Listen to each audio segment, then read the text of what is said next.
अश्मा नाम के गांव में मीनू नाम की एक छोटी बच्ची अपनी माँ कमला, पिता रामू और बूढ़ी दादी के साथ रहा करती थी।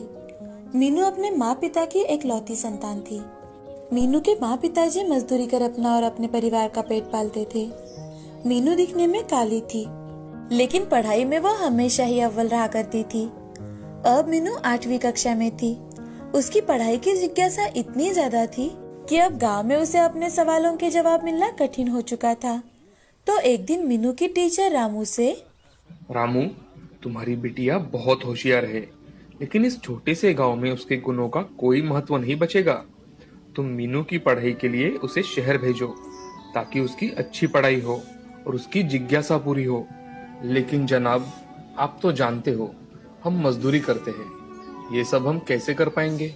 देखो रामू, मेरा भाई शहर में रहता है। मैं उससे बात करके तुम्हारे लिए और तुम्हारी पत्नी के लिए वहाँ कोई ना कोई काम जरूर दिलवा दूंगा। लेकिन सर जी, मैं ऐसे फैसले अकेले नहीं कर सकता। मुझे घर जाकर अपनी माँ से बात करनी होगी। हाँ हाँ, क्यों नहीं रामू, लेकिन एक बात याद रखना, तुम्हारी बेटी में अविश्वसनीय गुण है। पढ़ाई करने की पूरी क्षमता है उसमें। तुम उसे जरूर पढ़ाओ और आगे ले जाओ। रामू घर जाने के लिए निकलता है, लेकिन उसके दिमाग में आज सिर्फ और सिर्फ मीनू के टीचर ने कही बात दोहरा रही थी। तो अब वो मन ही मन सोच लेता है कि चाहे जो हो जाए, मैं अपनी बेटी को आगे जरूर पढ़ाऊंगा। उसे जो चाहिए वो सब दिलाऊंगा, चाहे मुझे दिन रात मेहनत क्यों न करनी पड़े। रामू घर जाकर सबको अपना निर्णय बताता है और टीचर की मदद से शहर में एक छोटा सा घर किराए पर ले लेता है और वहीं पर एक बिल्डिंग में वॉचमैन का काम करने लगता है। साथ ही मीनू की माँ भी उसी बिल्डिंग के लोगों के घर जाकर झाड़ू, बर्तन, कपड़े धोना, ये सारे काम करने लगती है। और मीनू का टैलेंट देखकर इंग्लिश स्कूल के प्रिंसिपल भी उसे झट से अपने स्कूल में एडमिशन दिलवा देते हैं। आज मीनू का स्कूल में पहला दिन था। जैसे ही मीनू स्कूल में जाती है, वो दूसरे बच्चों से बातें करने की कोशिश करने लगती है, तो हर कोई उसे टालने लगता है कि तभी एक लड़की, अरे अरे, ये देखो कितनी काली लड़की है। इसे देखकर तो मेरी तबीयत ही बिगड़ जाएगी। उस लड़की की बात सुनकर मीनू को बहुत बुरा लगता है, लेकिन मीनू कुछ कहे बिना ही वहाँ से अपने कक्षा में चली जाती है। तो वहाँ भी उसके पास कोई नहीं बैठता। थोड़ी ही देर में स्कूल की घंटा बज गई और टीचर क्लास में आकर, good morning students. Good morning teacher.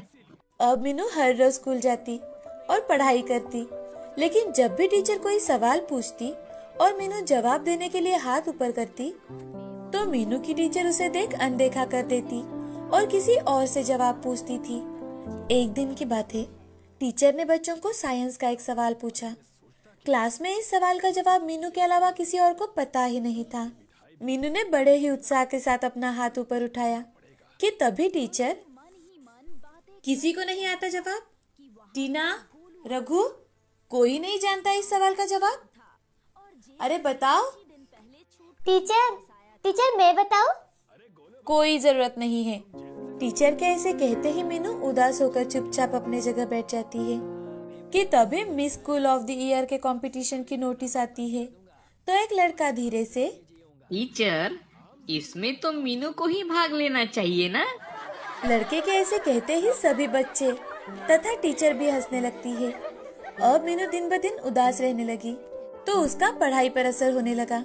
ये देख रामू और कमला मीनू से, मीनू बिटिया, क्या हुआ? देखो बिटिया, हम तुम्हारे लिए ही तो शहर आए हैं ना। और हाँ, आजकल तुम पढ़ाई में बहुत पीछे पड़ रही हो। तुम्हारी टीचर का मुझे आज फोन आया था। वो कह रही थी कि अगर आपकी बच्ची को अगली एग्जाम में ऐसे ही मार्क्स मिले तो उसे हम वहाँ से निकाल देंगे। पापा वो। मीनू बोलते बोलते रुक जाती है, क्योंकि उसे पता था कि उसके माँ पिताजी उसके लिए कितनी मेहनत करते हैं। वो अपने पापा से, नहीं पापा, अब मैं अच्छे से पढ़ाई करूंगी। मीनू की सारी परेशानियां उसकी दादी समझ रही थी, लेकिन दादी वक्त आने की राह देख रही थी। अब दूसरे ही दिन दादी मीनू से, मीनू, मुझे पता है कि तेरे स्कूल में तुझे कोई पसंद नहीं करता। तेरे रंग से सभी नफरत करते हैं। तुम दिखने में गोरी नहीं हो, लेकिन हाँ, पढ़ाई में तुम सबसे बेहतर हो।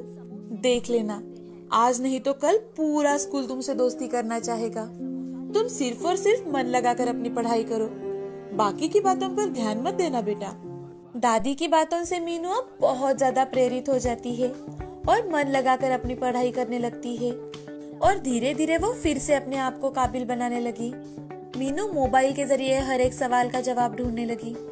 दिन बीत रहे थे, लेकिन अभी तक स्कूल में मीनू से कोई भी बात नहीं कर रहा था।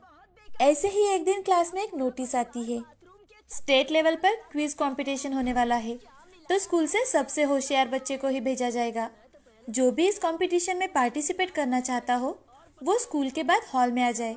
ये नोटिस सुनते ही मीनू बहुत ज्यादा खुश हो जाती है और स्कूल के बाद हॉल में पहुंच जाती है। वहां जाते ही मीनू की टीचर मीनू को देख, मीनू तुम यहाँ क्यों आई हो? क्या जानती नहीं यहाँ तुम जैसी दिखने वाली लड़की की कोई जरूरत नहीं है?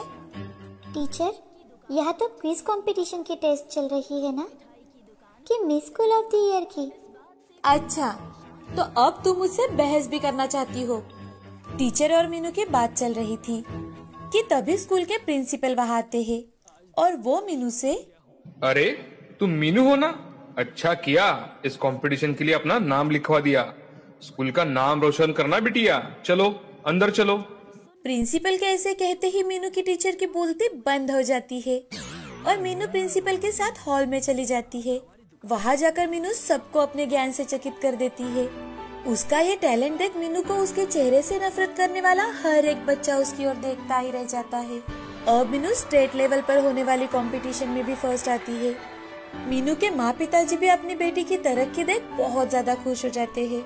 इस कहानी से हमें यह सीख मिलती है कि किसी की पहचान उसकी सुंदरता या गोरापन नहीं होता, इंसान की सही पहचान उसके दिल और दिमाग से होती है। श्रीरंगपुर नाम के गांव में हरिया नाम का एक किसान रहा करता था। उसकी पत्नी सुमति उसे खेतों में मदद कर दिया करती थी।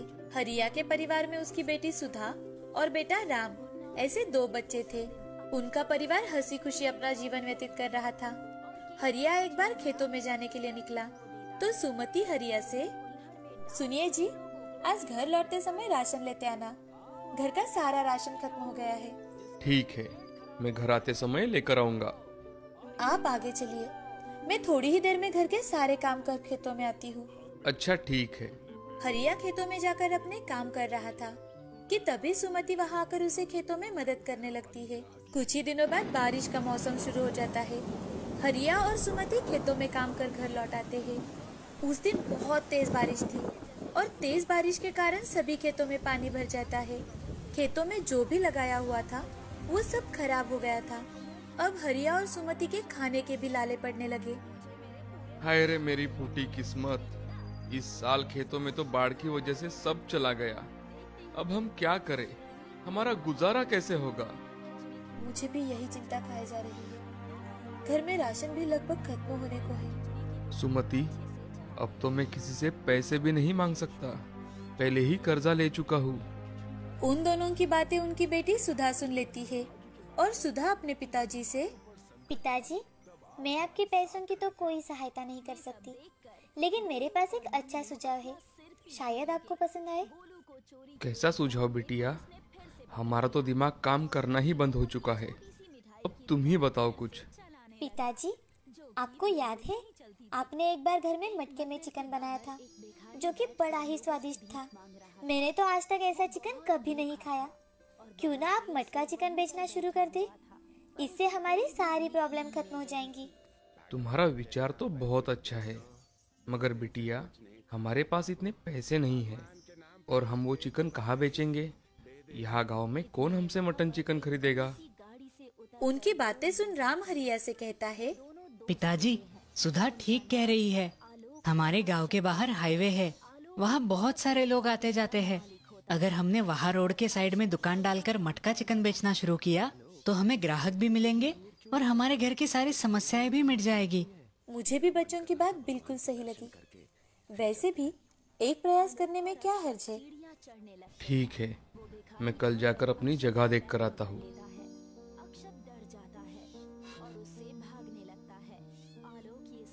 ये मेरे कंगन बेच दीजिए, उससे जो भी पैसे आएंगे उससे हम हमारा धंधा शुरू कर सकते हैं। हरिया को सुमति की बातें ठीक लगी। हरिया सुमति से कंगन लेकर उन्हें बाजार जाकर बेच देता है और उससे आए हुए पैसों से हाईवे पर एक अच्छी जगह देखता है और वहाँ पर एक बाम्बू लगाकर दुकान बनाता है। फिर घर आकर उसे खाना पकाने के लिए जो भी सामग्री चाहिए थी वो इकट्ठे करता है। सुमति हरिया की मदद कर देती है। गांव के चिकन वाले से हरिया चिकन लेकर अगले ही दिन से अपना दुकान शुरू कर देता है। आज उसका दुकान शुरू करने का पहला ही दिन था। तभी उस रास्ते से सरपंच जी वहाँ से घर जा रहे थे तो उनकी नजर हरिया पर जाती है। वो हरिया के पास आकर, अरे हरिया, ये कोई नया धंधा शुरू किया है क्या? खेती में कोई काम धाम नहीं है? अरे भाई, बाढ़ की वजह से और भी काम पड़े हुए हैं। हाँ सरपंच जी, वो सब तो पता है, मगर अभी खाने के लाले पड़ रहे हैं, इसलिए मैंने मटन चिकन बेचने का निर्णय लिया है। अरे हरिया, ये आम लोगों के बस की बात नहीं है। पता है सरपंच जी, पर मैं एक बार प्रयास करना चाहता हूँ। भाई जैसा तुम्हें ठीक लगे हरिया, मैं चलता हूँ। ऐसा कहते हुए सरपंच जी वहाँ से चले जाते हैं। अब हरिया की दुकान में सुबह से एक भी ग्राहक नहीं आया था और इसी कारण उसे सरपंच जी की बातें सच लगने लगी थी। कुछ वक्त बीत जाने के बाद हरिया के दुकान के सामने एक गाड़ी आकर रुकती है और गाड़ी में से उतरकर एक आदमी हरिया से, अरे भैया, आपके दुकान में खाने के लिए क्या है? भाई साहब, हमारे यहाँ स्पेशल मटका चिकन है, आपको बेहद पसंद आएगा। तो फिर हम दोनों के लिए 2 प्लेट लगा दो और साथ में गर्मा गर्म रोटी भी देना। जी साहब, अभी लाया। ऐसा कहकर हरिया 2 प्लेट खाना लगाने के लिए जाता है और हरिया सुमति से, सुमति, जल्दी से 4 गर्मा गर्म रोटियां बनाओ, आज पहला ग्राहक आया है, सब कुछ अच्छा होना चाहिए। जी अभी बनाती हूँ। सुमति रोटियां बनाने लगती है और हरिया चूल्हे पर का मटका चिकन एक छोटे से मटके में डाल देता है और 2 प्लेट तैयार करता है। वो आदमी खाना खाने लगता है। जैसे ही वो आदमी पहला निवाला खाता है तो वो हरिया से, वाह भैया, क्या चिकन बनाए हैं आपने। मैंने आज तक इतना स्वादिष्ट चिकन नहीं खाया, बहुत लाजवाब। सच में ये तो बहुत लाजवाब है, दिल भर गया चिकन खाकर। धन्यवाद साहब। मैडम, वो चिकन मटके का होने के कारण बहुत स्वादिष्ट है। वो दाम्पत्य खाना खाकर अपने साथ पार्सल भी लेकर जाते हैं। हरिया अपनी होटल से आई हुई पहली कमाई शाम के समय सुमति के हाथ में देता है और सुमति वो पैसे घर आकर भगवान के सामने रख देती है। सुमति भगवान के सामने हाथ जोड़कर, भगवान हमें हमारे काम में सफलता देना। अब सुमति घर के कामों में लग जाती है।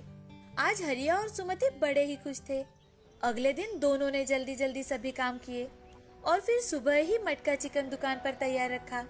आज कल के मुकाबले उनके दुकान पर कई ज्यादा लोग आए। ये देख हरिया बड़ा ही खुश था। तभी एक पहलवान दुकान में आकर, अरे भाई हरिया, जल्दी से 1 प्लेट मटका चिकन दो, मैंने सुना है यहाँ का मटका चिकन बहुत अच्छा है। अरे भाई साहब, आपने बिल्कुल सही सुना है, मैं अभी लाता हूँ, मुझे सिर्फ 5 मिनट दीजिए, मटका चिकन तैयार है। हरिया जल्दी अंदर जाकर 1 प्लेट खाना लगाता है और पहलवान के सामने लाकर रखता है। पहलवान पेट भर खाना खाता है और खाना होने के बाद हरिया से, अरे हरिया भाई, क्या लाजवाब सब्जी बनाई है आपने, भाई मजा ही आ गया। धन्यवाद भाई साहब। ऐसा कहकर पहलवान पैसे देकर वहाँ से चला जाता है। अब दिन ब दिन हरिया का दुकान कम होटल बहुत अच्छी तरह से चलने लगा था। उसके दुकान पर ढेर सारे ग्राहक आने लगे थे। गांव के लोग भी बड़े ही चाव से हरिया के हाथ का मटका चिकन खाने लगे थे।